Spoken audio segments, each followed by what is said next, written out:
ಮುಂದಿನ ಚುನಾವಣೆಯಲ್ಲಿ ಮೈತ್ರಿ ಅಧಿಕಾರಕ್ಕೆ ಬರುತ್ತೆ ಎಂಬ ಬಿಜೆಪಿಗರ ಹೇಳಿಕೆಗೆ ಎಂಎಲ್ಸಿ ಸದಸ್ಯ ಸಲೀಂ ಅಹಮದ್ ತಿರುಗೇಟು ನೀಡಿದ್ದಾರೆ. ಎಚ್.ಡಿ. ದೇವೇಗೌಡರು ನಮ್ಮದು ಜಾತ್ಯತೀತ ಪಕ್ಷ ಅಂತಾರೆ, ಆದರೆ ಅಧಿಕಾರಕ್ಕಾಗಿ ಕೋಮುವಾದಿಗಳ ಜೊತೆ ಒಂದಾಗಿದ್ದಾರೆ. ಅಧಿಕಾರದ ಆಸೆಗೆ ಜೆಡಿಎಸ್ ಪಕ್ಷದ ತತ್ವ ಹಾಗೂ ಸಿದ್ಧಾಂತಗಳನ್ನು ಮರ್ತಿದ್ದಾರೆ ಅಂತ ಕಿಡಿಕಾರಿದ್ದಾರೆ. ಮುಂದಿನ ಚುನಾವಣೆಯಲ್ಲಿ ಮೈತ್ರಿ ಸರ್ಕಾರ ಅಧಿಕಾರಕ್ಕೆ ಬರುತ್ತೆ ಎನ್ನುವಂತಹ ಬಿಜೆಪಿಗರ ಹೇಳಿಕೆಗೆ ಇದೀಗ ಸಲೀಂ ಅಹಮದ್ ರಿಯಾಕ್ಟ್ ಮಾಡಿದ್ದಾರೆ.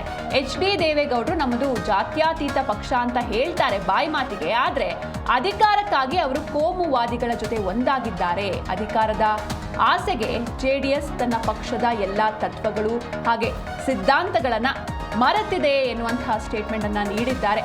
ದೇವೇಗೌಡರು ನಮ್ಮದು ಜಾತ್ಯತೀತ ಪಕ್ಷ, ಯಾವುದೇ ಜಾತಿಯನ್ನು ನಾವು ಸಪೋರ್ಟ್ ಮಾಡೋದಿಲ್ಲ, ಎಲ್ಲರೂ ಕೂಡ ಒಂದೇ ಎನ್ನುವಂತಹ ಸ್ಟೇಟ್ಮೆಂಟ್ಗಳನ್ನ ನೀಡ್ತಾ ಇದ್ರು. ಆದರೆ ಇದೀಗ ಅಧಿಕಾರಕ್ಕಾಗಿ ಬಿಜೆಪಿ ಜೊತೆ ಅವರು ಒಂದಾಗಿದ್ದಾರೆ, ಕೋಮುವಾದಿಗಳ ಜೊತೆ ಸೇರ್ಕೊಂಡಿದ್ದಾರೆ. ಅಧಿಕಾರದ ಆಸೆಗೆ ಜೆಡಿಎಸ್ ಪಕ್ಷದ ತತ್ವ ಏನಿತ್ತು ಅಥವಾ ಅದರ ಸಿದ್ಧಾಂತಗಳೇನಿತ್ತು ಅದನ್ನೇ ಕೂಡ ಇವರು ಮರ್ತಿದ್ದಾರೆ ಅಂತ ಬಿಜೆಪಿಗರ ಹೇಳಿಕೆಗೆ ಎಂಎಲ್ಸಿ ಸಲೀಂ ಅಹಮದ್ ರಿಯಾಕ್ಟ್ ಮಾಡಿದ್ದಾರೆ. ಕನ್ಸು ಕಾಣ್ತಾ ಇದ್ದಾರೆ, ಹಗಲ್ಗನ್ಸು. ದೇವೇಗೌಡರು ಜಾತ್ಯತೀತ ಪಕ್ಷ ಅಂತ ಇಟ್ಕೊಂಡಿದ್ದಾರೆ. ಎಲ್ಲಿದೆ ಜಾತ್ಯತೀತ? JDS ಅಲ್ಲಿ ಎಲ್ಲಿ ಉಳಿದಿದೆ ಜಾತ್ಯತೀತ? ಅವರು ಕೋಮುವಾದಿ ಶಕ್ತಿಗಳು ಸೇರಿ ಇವತ್ತು ಅಧಿಕಾರಕ್ಕೋಸ್ಕರ, ಕೇವಲ ಅಧಿಕಾರ ಆಸೆಗೋಸ್ಕರ ನಮ್ಮ ಸಿದ್ಧಾಂತಗಳನ್ನು ಬಿಟ್ಟು BJP ಸೇರಿ ನಾವು ಸರ್ಕಾರ ಮಾಡ್ತೀವಿ ಅಂತ. ಅಲ್ಲ, ನಿಮ್ಮ ಕೈಲಿ ಶಕ್ತಿ ಇಲ್ವಾ? ಜನ ನಿಮಗೆ ತಿರಸ್ಕಾರ ಮಾಡಿದಾರ? ಯಾವ ಒಂದು ಸಲ ಸರ್ಕಾರ ಕೂಡ ಮಾಡಿದ್ರು, ಆದರೆ ಅದನ್ನು ಬಿಟ್ಟು ಇವತ್ತು BJP ಸೇರಿಬಿಟ್ಟು ನಾವು ಮಾಡ್ತೀವಿ ಅಂತ ಹೇಳ್ತಾರೆ. ಅದರ ಅರ್ಥ ಆಗುತ್ತೆ JDS BJP ಎಷ್ಟು ವೀಕ್ ಆಗಿದೆ ಅಂತ.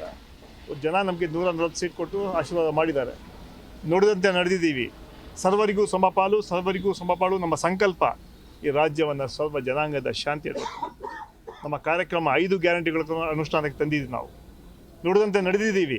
ಇವತ್ತು ಅವ್ರಿಗೆ ಹೇಳೋಂಥ ಯಾವುದೇ ಒಂದು ನೈತಿಕತೆ ಇಲ್ಲ. 3 ಬೈ ಎಲೆಕ್ಷನ್ ಆಯಿತು. 3 ಬೈ ಎಲೆಕ್ಷನ್ಲಿ ಕೂಡ ಕಾಂಗ್ರೆಸ್ ಪಕ್ಷ ಜನ ಆಶೀರ್ವಾದ ಮಾಡೋದು. ಯಾಕಂದರೆ ನಾವು ನುಡಿದಂತೆ ನಡೆದಿದ್ದೀವಿ, ಕಾರ್ಯಕ್ರಮಗಳ ಅನುಷ್ಠಾನ ತಂದಿದ್ದೀವಿ.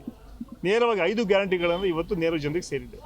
ಒಂದು ದೊಡ್ಡ ಕಾರ್ಯಕ್ರಮ, ಕ್ರಾಂತಿಕಾರಿ ಕಾರ್ಯಕ್ರಮ, ಮಹಿಳೆಯರಿಗೆ ದೊಡ್ಡ ಶಕ್ತಿಗಳಂತಹ ಶಕ್ತಿ ಕಾರ್ಯಕ್ರಮ. ಇವತ್ತು ಸುಮಾರು 600 ಕೋಟಿ ಮಹಿಳೆಯರು ಫ್ರೀಯಾಗಿ ಬಸ್ಸಲ್ಲಿ ಟ್ರಾವೆಲ್ ಮಾಡಿದ್ದಾರೆ.